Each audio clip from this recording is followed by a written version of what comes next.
Hi there, I'm Ben Pearce and welcome to the Tech World Human Skills Podcast. Every episode we talk through how to thrive in the tech world, not just survive. Now, if you want me to work with your team, just give me a shout. I love to help teams be more influential, memorable and successful with their stakeholders. Head over to www.techworldhumanskills.com to book a chat.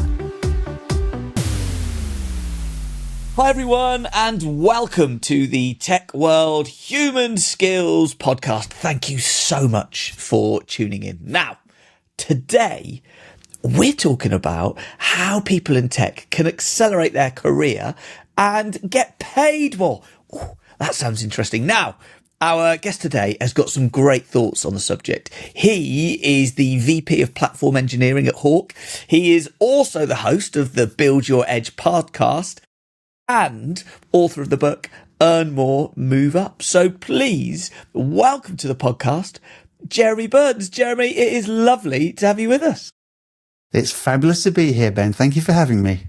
Well, the pleasure is all mine. Now, I've had the pleasure of meeting you a few times before, but for our listeners that haven't met you before, could you tell us a little bit about your background? Yeah, so I've had a pretty long career, right? I'm old. I'm near the end of my career. I began in marketing, funnily enough, but then taught myself to code and therefore have been a developer, then into management, and then lately into sort of senior leadership in technology. And so now you're leading a team, and that tends to be a team that's creating product, or what sort of team are you leading at the moment? Yeah, so mostly I've been doing platform engineering work. So the sort of the underlying platform, and that's what I'm doing right now. So it's all of the Amazon stuff, Kubernetes, Kafka, all those good things, which then run the products that our customers use. Brilliant. So we're going to be thinking today about how people sort of accelerate their career, get the most out of the career, and more. And as I sort of said in my little intro to you, you authored a book called Earn More, Move Up. Now, yes. I wonder, could you sort of tell our listeners what's the sort of the problem that you've observed? Why did you write that book? Why is this topic so interesting to you? And what's the problem that you see out there at the moment? Yeah, so I think I've been pretty blessed really with my career, like considering I was never trained in what I'm doing. And I've been fairly driven and I've been relatively successful, been through some ups and some downs. But lately, as you get into senior management, you understand what happens behind the curtain. You understand what happens in the leadership meetings that most people don't see. And those meetings can shape somebody's career. Will they get promoted? Will they be made redundant? Will they get a pay rise? All those things. And what I realized was that that's quite privileged information. And it would be very useful for a lot of, should we call them employees, like direct reports, to understand that so that they can, I don't want to say play the game, but let's use that expression. So they can play the game, manage their career better, and then get the benefits that they really want, like being promoted and like getting a pay rise. So the book and the episode we're going to be talking about today is about how people perhaps take ownership of their career a little bit, and can sort of direct it where they want to go, and become a bit more successful and a bit more effective with it. Yeah, that's absolutely correct. I mean, the book begins with a very harsh statement, which taken out of context sounds like I don't care about people, but it's not true. Okay. When you and I were preparing for this, we talked about the different types of leader, and I'm definitely a people first leader. But I think if you exclusively operate in that territory, you can become too nice, too supportive of the employee. The thing that occupies your time the most is, how can I make my employees happy? How can I get them what they really need? And sometimes you need something else, right? You need the tougher side. And I was never very good at that. And I have learned how to do that. And the thing that I put at the beginning of the book is, you must understand, this is what I tell my teams is, no one cares about you, right? This is a do-it-yourself world and you have to manage your own career. That's not strictly true, right? Everyone does care about you. But the minute you begin to realize that what you get out is in your control and is also the direct payback of what you do for the company. And we're going to talk about my hierarchy. The minute you understand that and realize that the company is in business to make money, and actually your career is very secondary to them, it becomes very empowering. You realize, actually, I'm in control of my career, and there are some things that I can do that will make me more successful. Yeah. It makes me think of the phrase, and I really like this phrase, about being first to your own rescue.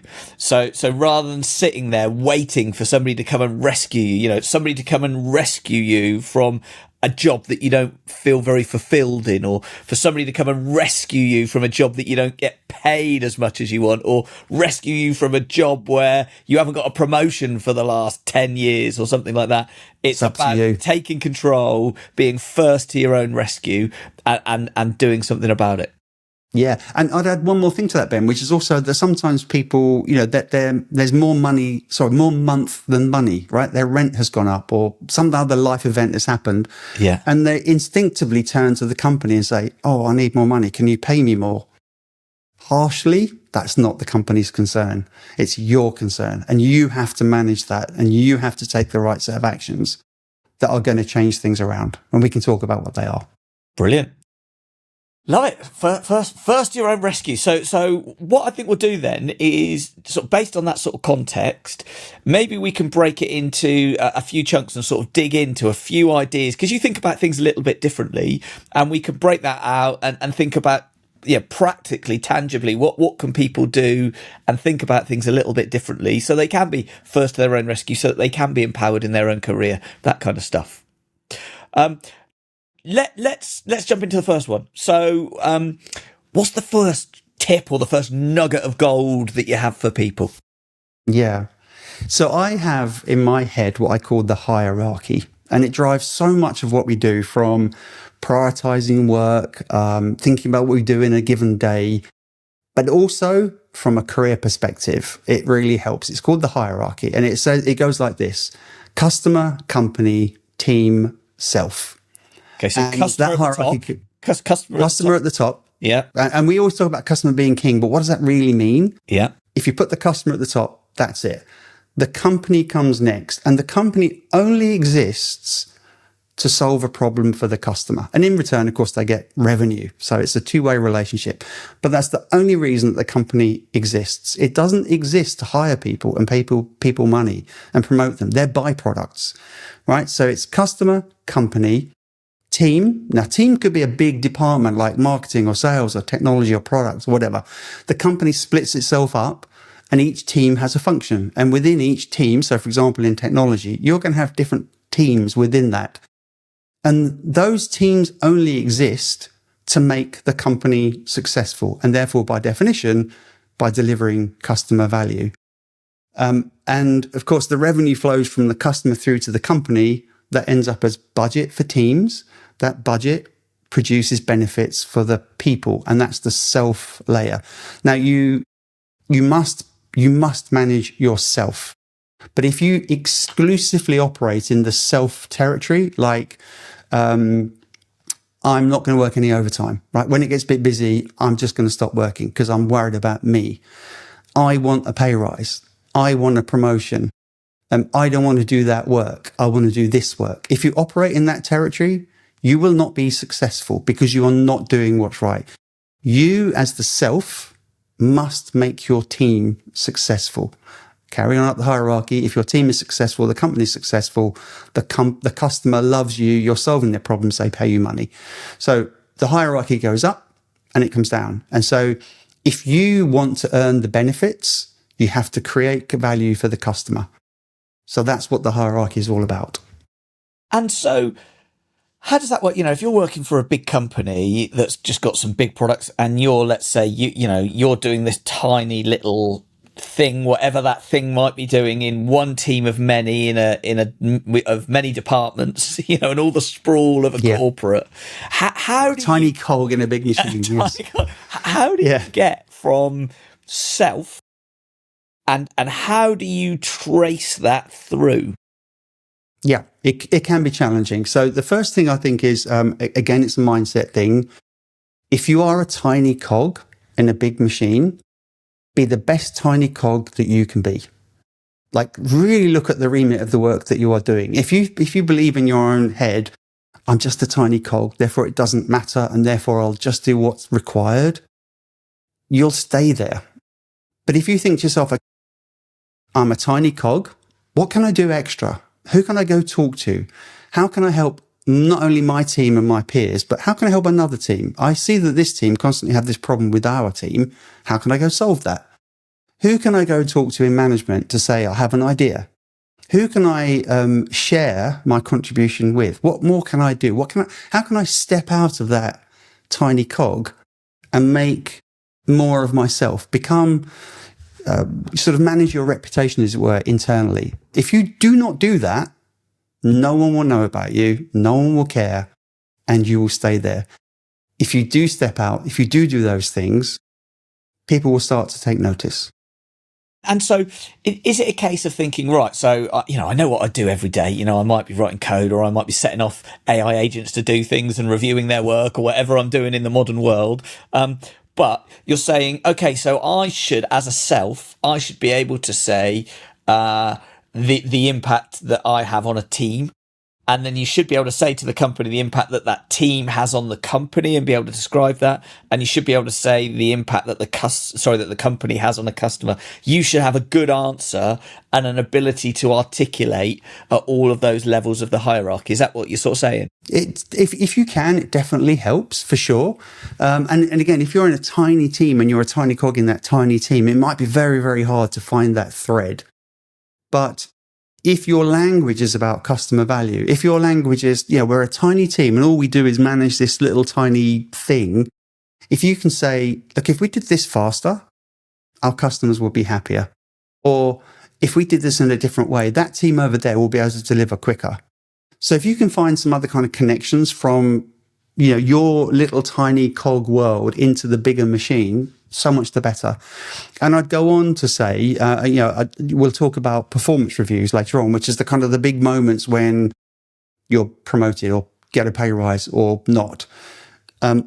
Preparing for those. So if you can document what you do, if you can track all of the things, even if it's really boring, mundane stuff like, I was never late with my delivery, or I did this and I did a bit more, or, come up with any piece of value that you know that you delivered and write that down. Keep a track record in a private log that no one will ever see. I call it a brag book. And you can put in there as, extreme brags if you want, as long as it's true. Keep it to yourself. It helps in two ways. Number one, when you're feeling like demotivated or lost or just like there's no point, read it and just go, do you know what? Actually, I did do some stuff. And I think most people who are listening to this episode of the podcast will be doing bigger things than just sort of daily admin. They'll be delivering big pieces of software. They'll be helping the teams perform. They'll be doing other things. Keep a track of all of that. And secondarily, communicate this to your manager. So if you're having a one-on-one, hopefully every week, talk to him about a couple of the things, him or her, a couple of the things that you put in. Hey, this week I did this thing. So you're not bragging and like making a show of yourself, but you're communicating and you're consistently and constantly letting your manager know that you're thinking right, that you're trying to deliver value, and that you're doing your job plus. Okay. Love it. Let's step on. So first golden nugget, the hierarchy. Second golden nugget? Second golden nugget, I think, is that your performance reviews, your pay rises and your promotions are a lagging indicator of the value that you have created. So if you think about that hierarchy, obviously in a bigger, more high profile role, you can more closely link the value that you have created. But at any level, you should be able to identify the value you have created. The degree to which you create that value will be what you get in your performance and pay review. Now, too many people walk into the annual review with a beautiful document that sets out all of the reasons why they should be promoted and why they should get a pay rise. And the way it generally works is the manager sits down and says, here's your review, here's your score, and by the way, here's your pay rise. then typically people think, okay, now I'm going to bring out my joker and I'm going to show him this document. And I'm going to say, but look at all these great things that I did. I do believe that I'm entitled to more. I think I should get a bigger pay rise. I think I should be promoted. The manager can do nothing about that, right? There will be some instances where they can go away and make some magic happen. But on the whole, it's too late. And what I'd ask the listeners to remember is that process started 9 months ago, and the CFO sat down and worked out the budget. They went to the CEO and said, look, here's your budget. Here's where you can spend the money. And you've got this chunk of cash that you can spend on hiring, pay rises, promotions, etc. The CEO will agree that, and he will divvy that up across those teams that we talked about. So marketing, here's your budget. Sales, here's your budget. Tech, here's your budget. And then it will get filtered down even more, where inside technology, that money will get allocated out into different teams, and eventually it will end up in the manager's lap, and the manager will know that he has got an amount of cash, and he will probably just share it. So by the time you sit down and the manager delivers that to you, you end up with that tiny slither from the big, big pot. And the manager can't go back up to the CEO and say, can I have more money on the whole? So you need to be in that process 6 to 9 months before the performance review. If you do the things we talked about, keep a log, keep communicating, keep talking about the value that you're creating, suggest ideas, show how you're improving the business, and keep drip feeding that stuff, you're in a much, much better place. And the second thing I would do, 6 months before the performance review, sit down with your manager and say, just like to let you know, I'm aiming to be promoted at the next performance review. I'm aiming to get an above bar pay rise, and tell them why and show them what you're going to do to justify that. That goes into the manager's head. And at the point where they get their pot, they're already thinking about you, and they're already thinking this person needs to be promoted. They build it into the plans. And when you get that performance review on the basis that you have actually performed, the manager's much more likely to give you really good news at that point. Yeah. Yeah. And I concur, I did this process for years, maybe 10, 12 years. I did this sort of process, and lots of friends, so as a leader, as a manager, helping divvy out that pot and all of that kind of stuff. And lots of friends working at many of the different corporates that are out there, big machines. And the other thing I'd say is that often that manager, might not have as much freedom to allocate that budget as you might hope they do. So what do I mean by that? It might be that there's some HR guidance that says, oh, actually, Jeremy, you need to have 3 top performers, and our culture at this company, because lots of them are, that we will disproportionately award our top performers because we want our A team to stay. So suddenly you've got, right, okay, so I've got to give 50% of my budget to my top 3 people. Right, so now the rest are now scrabbling for the rest. And actually, if I'm disproportionately, actually, there's a HR rule that says you can't give any budget to anybody because you need to pay for those top performers. So you're going to have some bottom performers as well. And so the manager is kind of having to think all of that through. And exactly like you said, if you've been a submarine, which has just kept your head down, thinking about self, getting your day job done, and then you suddenly pop out a performance review and go, surprise! Exactly. Half the decision's been made, things have been lined up, or if not lined up, but there's stories already. The manager's got support from other peers and other managers that have seen. So I wholeheartedly concur with what you're saying, and the more, if you don't prepare properly, you're just giving your manager a problem that he does not want to deal with. And you mentioned other managers. Again, if you are reaching out to other teams, how can we help you? Those managers of those teams will know you, and when they do the analysis beforehand, and they'll get in a room and go, who's been good around this place? And they say, well, Ben's always on our case. Ben helps us. Really? Okay, good. Yeah. All of that feeds into your manager saying, Ben needs to be rewarded. Yeah. Yeah. So what you're saying is it's be planful about it.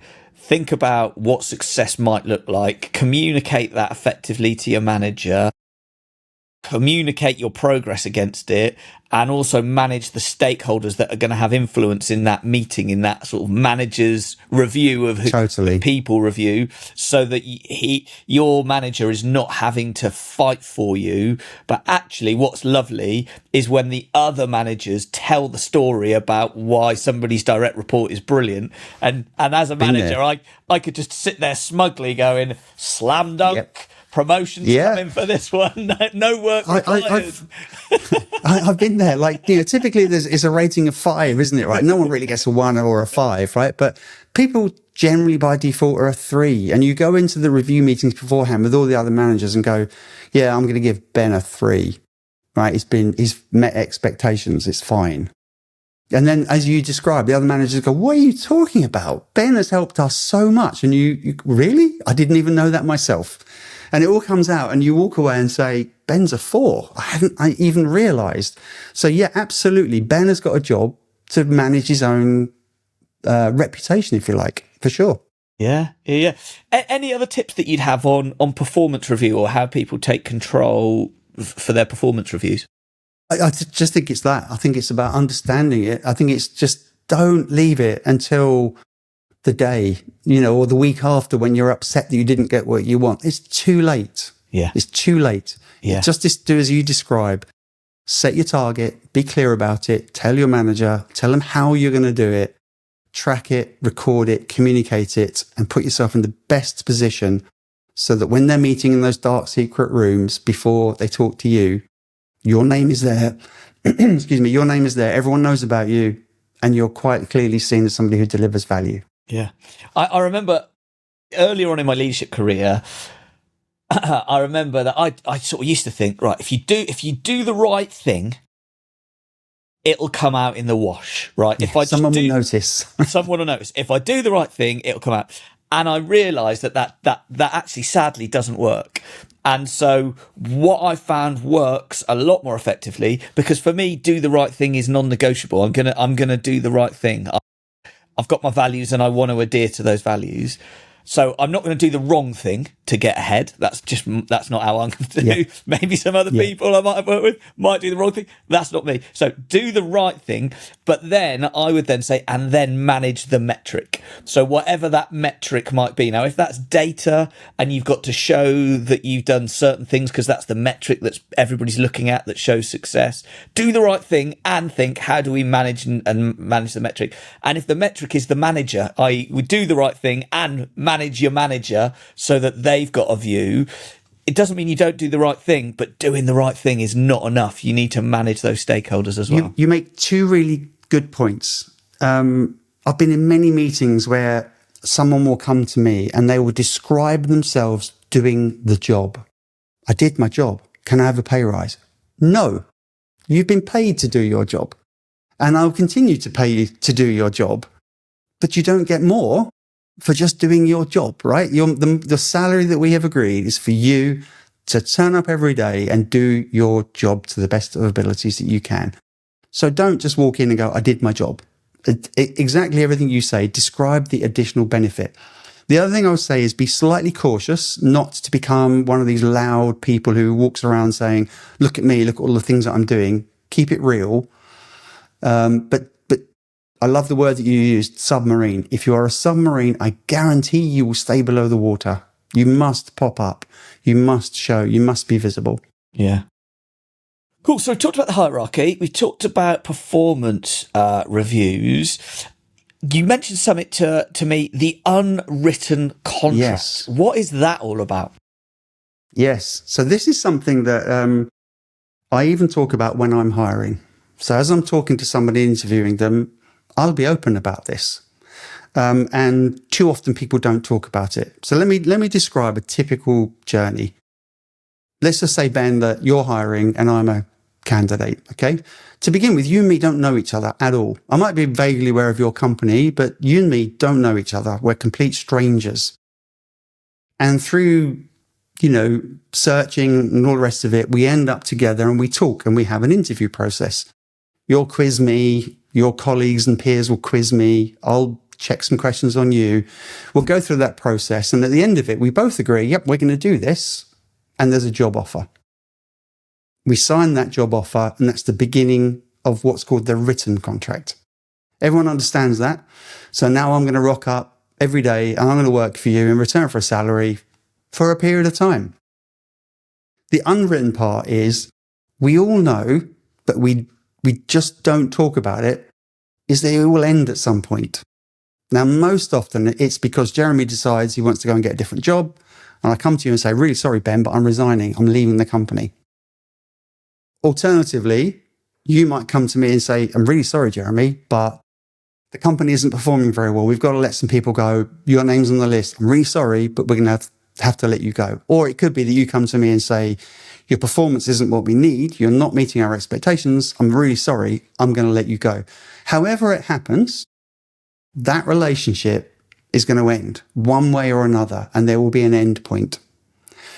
And the people that handle that badly, the company gets really upset and emotional that this person's leaving the company, and they treat it really poorly, and they do all sorts of crazy stuff. That's really bad from the company's point of view. Equally, from the employee's point of view, if they just go, well, I'm leaving, I don't care, and I'm going tomorrow. So you must handle it correctly. But the first thing is understanding that this contract will come to an end. And past that point, you become effectively alumni. You're I'm a previous employee of the company, and I'm now somebody that you know. So the unwritten contract is just understanding that at some point it's going to come to an end. And if you talk about this in hiring, in making an offer, in managing somebody, be aware if you don't perform, it'll come to an end, right? Be aware that if the company starts to suffer, there could be redundancies. That may be you. Be aware that if I don't get the benefits that I want out of the company, or if I believe that the company's not going in the direction that I want, be aware that I may leave. Be grown up, be mature, talk about it, and just accept it. And don't throw your toys out the pram when it comes to an end. So if we maybe take the two sides of this contract there, you've got the employer side and the employee side. What are the benefits to the employer? So if you're a leader leading teams, what are the benefits to having that conversation? You're saying there on day one, this is going to come to an end. What's the benefit of having that conversation then? Yeah, it's a very good point. So another part of the unwritten contract is when Ben hires Jeremy, you expect me to do my job, right? Everything we just talked about. You expect me to turn up. You expect me to fulfill my role and hopefully do more. That's part of it. The other part is that the company has an obligation to grow me, to train me, to give me more challenges, to stretch me, to take me out of my comfort zone, to teach me new things. That's the other part. And that's also something you should talk about, which is, look, I expect, Ben would say to Jeremy, I expect some stuff from you. I expect you to do your job. But equally, in return, Jeremy, not only are we going to pay you, we're going to train you. We're going to give you new opportunities. There'll be opportunities for you to get promoted or whatever it looks like. So understanding that actually it's a two-way relationship, it's a two-way contract. It's not just about having a job and being paid. Then the relationship across the time that you are working together is more meaningful, it's richer, and it's clearer. Okay. And I guess the benefits then for the employee. So it's just clarity of expectations, isn't it? So you're just saying, we have clarity of expectations. This is what I expect from you. And then the employee saying, and this is what I expect from you. And if that comes out of kilter, that's okay, because things may come out of kilter either because of things that we can't control or situations. And in which case we're going to say, hey, this is coming out of kilter. That's okay. We either need to get it back in kilter, or we might be heading towards the end of our relationship together as employee and employer. But Absolutely. It doesn't sour. It doesn't become horrific. It doesn't become a nightmare. It becomes a mature conversation that you, chalk up to experience. Yeah. And if you're being a good manager, you should be doing regular feedback. You should be having one-on-ones. Sometimes that's tough. Sometimes Ben needs to come to Jeremy and say, when you did that thing last week, it didn't go very well. And the outcome was that this thing failed. Right? It's bad feedback. I call it adjusting feedback. I need you to adjust your behavior. What can you do differently to prevent happening again? if you have the context that this is effectively a temporary contract that could come to an end at any moment, there's an additional context. Now, I'm not suggesting that the first time you come to me with some adjusting feedback, that's like the beginning of the end. But if it keeps happening, you've already got the framework to say, Jeremy, like, you keep failing on this thing. Your behavior hasn't changed. You're not adapting. Bear in mind that there could be an end to this contract. And actually, it makes it easier for you as a manager to have that fully grown up conversation. It also softens it for me because I understand if I'm not performing, if I'm failing in my duties, I understand that there is an implication. So actually, it helps us manage that relationship better. And I think it's getting that balance right, isn't it? That balance of honesty and empathy, because Correct. people are people. Yes. And there is something that needs changing, or there is the reality of the situation. And if you just go in all honesty but with no empathy, you can be pretty brutal and ruthless. And we can probably think of leaders that are a bit like that. Yeah. But if you go in all empathy and no honesty, that's all like sparkles and rainbows, and nothing ever gets better, and probably results will be quite poor. So it's sort of getting that sort of balance right. Yeah. If we go back to what we were talking about earlier on, I think I was definitely much more in the sparkles and rainbows side. Like, I didn't want to upset people. I wanted people to like me, right? I mean, that's human. Yeah. And therefore, when it got a bit difficult, I had no framework, no context. Suddenly my behavior was going to change, right? If I'm managing you, Ben, and all of the time I'm telling you how great you are and what a good job you're doing and how much I like you, and then something happens where I need to come and give you some adjusting feedback, suddenly it's very different. You're sitting there going, well, what's happening with Jeremy? Like, where's this come from? And it feels much more impactful than if actually you and me had a really good relationship where there's two different types of feedback. One is endorsing feedback. So, Ben, you did great at that. When you did that presentation and I saw the faces on the customers, they were like loving what you talked about. Great job. Do more of that, please. Versus endorsing feedback where, we were in that customer meeting the other day and I noticed that you kept talking over the customer and I could see that the customer was frustrated. The result was they're less inclined to buy. How can I help you in future not interrupt so much? Right? That's so that was endorsing feedback, which is the more positive, and adjusting feedback, which is the more, this is something you need to do differently. Correct. Yeah. Endorsing feedback means I want you to do more of what you just did. I'm endorsing it. It was great. Please do more of that. And then and you know that you can keep doing it. Adjusting is where I need you to adjust your behavior to get different outcomes. So we covered the hierarchy. We've covered performance reviews. We've thought about this unwritten contract, that the benefits to both leaders and employees, and why those clear expectations can be good. What's the final nugget that you got, Jeremy? Yeah. So I think the final one is understand there might be a better boat. Okay. So what I mean by that is, if you think of your company that you work on as a boat, that boat is only going in one direction. It cannot split in two, right? It's got in one direction. In a marketplace, it's performing in a given way. There's so many things about it which you cannot change. You may be able to influence its direction if you're in the right position to do so, but on the whole, you're on that boat as, I don't want to say passenger because that sounds too passive, but for now that'll do. You're on the boat. If you don't like where it's going, if you don't like the way they treat you, if you're not being rewarded in the way that you think you should be rewarded, if you look and see a different marketplace or a different objective, it's okay to understand that there may be a different boat that's going in the direction that can take you in the direction that you want to go. It's perfectly fine. It comes back to this unwritten contract. It's perfectly fine to have the conversation with your manager and say, for these reasons, I'm not sure that where this boat is going is the right thing for me with where I am with my life right now and what I'm trying to achieve. And I am actually, ideally, you say, I am talking to a different boat if you are brave enough.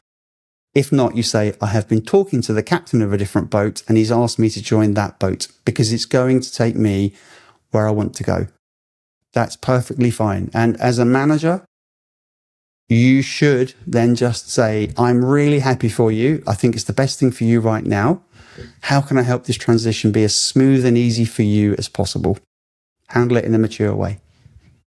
So basically saying, when it comes to being, do it yourself or first to your own rescue for your career, you're talking about how we try and manage how we go into performance reviews. We're talking about how we've got clarity on expectations, but sometimes that's still not working out, and therefore go and find a job somewhere else that aligns a bit more closely to your values, your salary, the role you want, whatever the reason that might be that you're not feeling quite so fulfilled. Just take the leap and go and get that go and do that next thing. The alternatives are, Ben, that you can stay on the boat and be grumpy. You can just walk around the deck of the boat moaning. Yeah, it's rubbish here. Why is everyone working here? It's terrible. You can stay there and suffer. You can stay there and not earn the money that you want, or not be promoted, all those things. Put up with it. Neither of those outcomes are good, especially if you're wandering around the deck being that negative, moaning person. Everybody else around you hears it.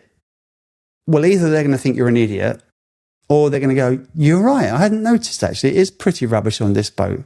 And then suddenly you're being such a draining impact on that boat. You're way better off just facing into it. As you say, I like your term about, rescue yourself first. Don't stay on the boat. Move, find a different boat, go and be happy somewhere else. But that's scary, isn't it? Because that's the unknown. At the moment, there's all the things that you moan about, but you've got a salary coming in.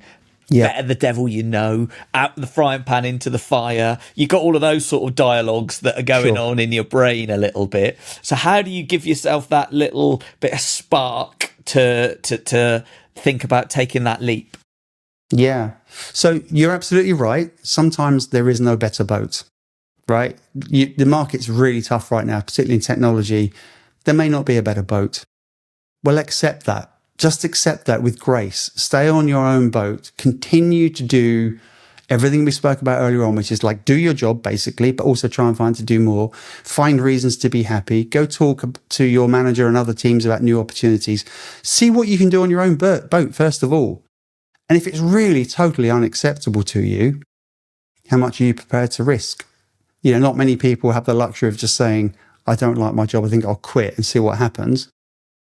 But go look, you go talk, go find. It comes back to you. You must take control of your own career. And if it is that you can put up with the boat that you're on, do it. Don't moan. Just accept that this is the best thing for you right now, the best option. Put up with it. But don't walk around moaning and being grumpy. Yeah. And if I just think of my experience then of leaving Microsoft, which I did after being there a long time, and I had a great time there, and I wasn't going around moaning, going, woe is me. But I did think that boat over there of running my own business, that is a speedboat that I want to get on. And so taking your approach was just being proactive. I planned that for about 18 months, I think, before I handed my notice in and left, because I thought if I jump off of this boat and I've literally got nothing, and so that was saving up, that was getting a runway, that was planning, so it took a lot of planning to then get off of that boat, get on the other one, and not drown. Totally. And Ben, some people wouldn't have done what you did, right? They'd just look at that speedboat and they'd just feel remorse that they weren't on it. You took a decision and you said, that's where I want to be. And I know it's risky. I can't just jump in the sea and hope I swim. But there are things I need to plan. Do them, and if it is that the boat is a different company, first of all, the grass is not always greener, right? So go check. But if it is that, the company or the role that you want in a different company is a bit above you, or you don't have the right skills, train yourself up. You have a job, you have a responsibility to train yourself up and be ready. Go learn their interview process. Go and find their values. Go and find what their marketplace is. Go and find the problems they're solving for customers. Go learn all that. Then when you go in, you're not just some random person like hoping for a job. You're actually somebody they would look at and go, this person's got something about them. They're speaking our language. Let's try. Love it. I've glanced at the clock, Jeremy. We are out of time. It's been an awesome conversation. Really enjoyed it. Let's just do a quick summary. What would be the key takeaways for some of our listeners, or any of our listeners? Yeah, I think it comes back down to, as you described it, rescue yourself first. Rescue is a bit of an emotive word, but like, understand that you have an obligation to manage your own career. No one, if you just have this mindset that no one's going to come and rescue you, it's on you. It's on you and your actions. If you can do that, it'll change the way that you look at your career and your work. Hook it back into that hierarchy and understand that the way you get rewarded is by delivering value for customers. If you can just do those two things, I think you're in a way, way better position than 98% of all people. Yeah. No, I would completely agree that, being able to articulate to people the impact that you have on the team, the impact that you have on the company, the impact that you have on customers, that's and then if you harness that with the sort of the clarity of expectations and then managing your sponsors, not being that submarine, I think popping all of that together, really, really important. So I really like that. And then having done the better boat thing as well, I appreciate how terrifying that can be, but also, you can do it, and my view was, do I want to get to 80 and think about all the things that could have been, or do I want to get to 80 and get to that point and think, well, I tried that, it didn't work, I tried something else, so I went for that exactly one. Go give it a go. Right. take control, have no regrets. You're right. Don't take stupid risks, but equally don't build up regrets. I completely agree. Fascinating conversation, Jeremy. If people have loved this conversation and want to get in touch with you, what's the best way for people to get in touch with you? I think just find me on LinkedIn. I'm sure that you'll have a link here somewhere. Happy to chat to people. Yeah, please do. Yeah. I may come across as like some kind of cutthroat, uncaring person that doesn't care about people. The opposite, actually, is true. I really want people to succeed, and I do a lot of coaching and mentoring on the side. If anyone wants to tap my brain, feel free.